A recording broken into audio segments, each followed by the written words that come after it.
नमस्कार दोस्तों, मैं सरोज पांडे। बाबा बागेश्वर आखिर आप चाहते क्या हैं? क्यों कर रहे हैं इतनी कड़ी तपस्या? बाबा बागेश्वर की जो ये 9 दिनों की यात्रा है, पद यात्रा यानी कि पैदल यात्रा, इतना कष्ट सह करके बाबा बागेश्वर खाली पैर, यानी उनके पैर में छाले पड़ गए थे पहला ही दिन। उसके बाद भी अभी आगे उनको 8 दिन का कार्यक्रम करना था। आज बाबा बागेश्वर का तीसरा दिन का पद यात्रा पूरा हुआ। अभी आगे 6 दिन और उनका पद यात्रा चल रहा। इतनी बड़ी असंभव घटना मैंने जीवन में पहली बार देखी है, क्योंकि 70-80 हज़ार लोगों को लेकर के चलना प्रतिदिन।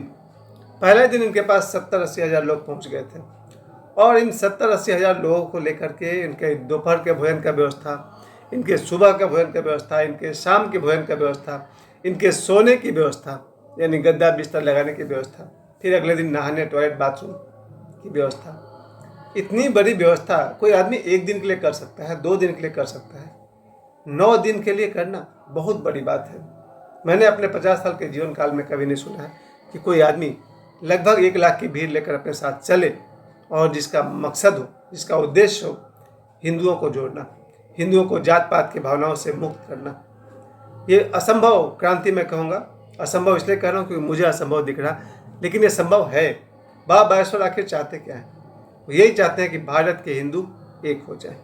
वो यही चाहते हैं कि भारत में जितने भी हिंदू हैं, लगभग 100 करोड़, ये सभी जाति पाति के भावनाओं को छोड़ करके आपस में एक हो जाए।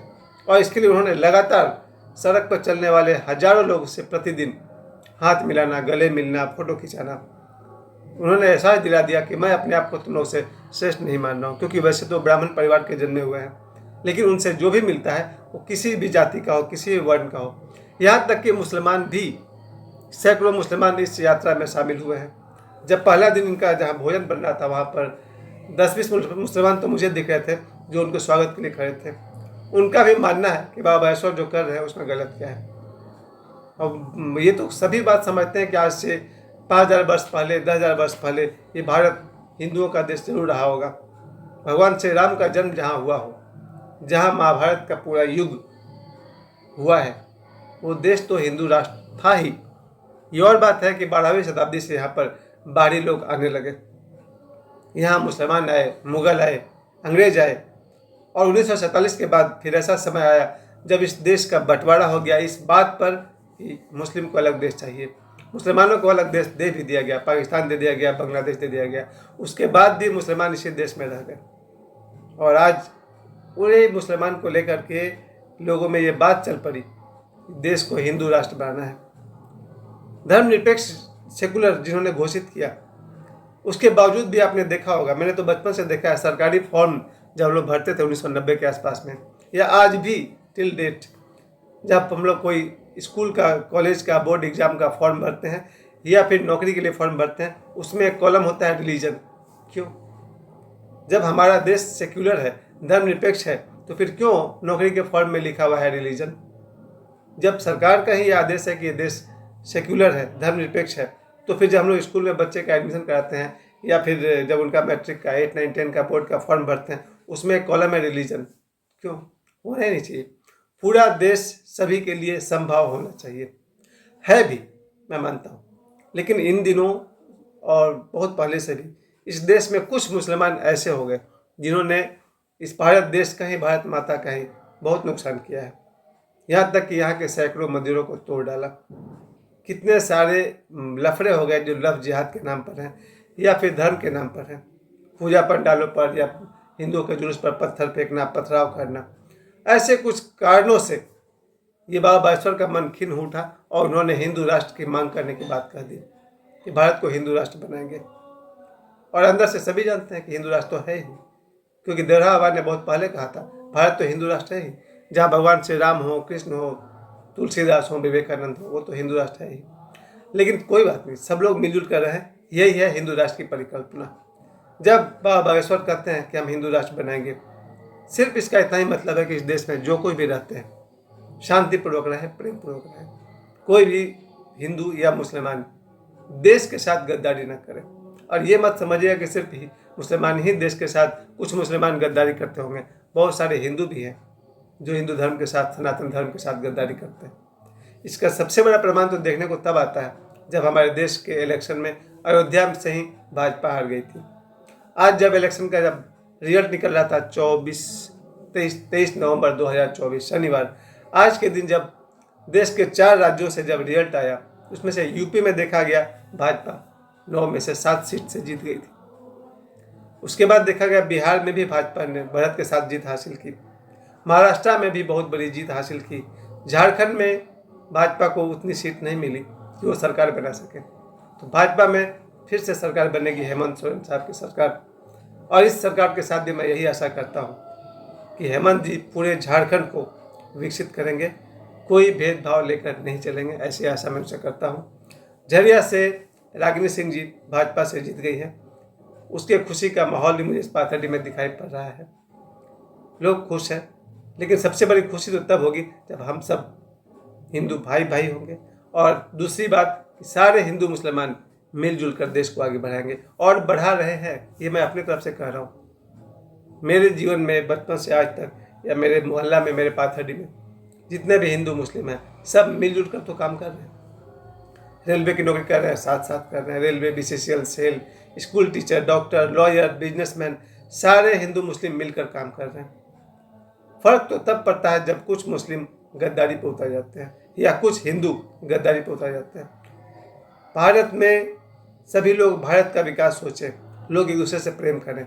और मैं तो एक और चीज़ देखता हूँ, नया विजन मेरा अपना है कि बाबा बागेश्वर जब से उन्होंने अपना काम करना शुरू किया पिछले 2 वर्षों से, यानी 2023 में और 2024 में, जब उन्होंने अपना काम करना शुरू किया, तब लोगों को दिखाई पड़ा कि हनुमान जी का चमत्कार, बालाजी हनुमान जी, बालाजी बागेश्वर बालाजी का चमत्कार जब लोगों ने देखा, एक ऐसा व्यक्ति को पहली बार हम सब ने देखा, बाबा बागेश्वर, जो पास्ट को भी देख सकते हैं, फ्यूचर को भी देख सकते हैं, और वर्तमान को भी कौन कहाँ खड़ा है, क्या कर रहा है, और हो सके तो थोड़ी बहुत लोगों की सहायता भी करते हैं।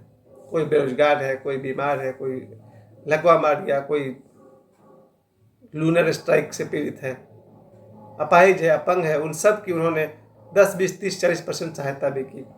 और मेरे जैसा आदमी, जब मैं बागेश्वर धाम गया था, वहाँ जाकर मैंने महसूस किया कि शारीरिक रोग से भी थोड़ी बहुत राहत बाबा बागेश्वर के दरबार में जाने से मिल जाती है।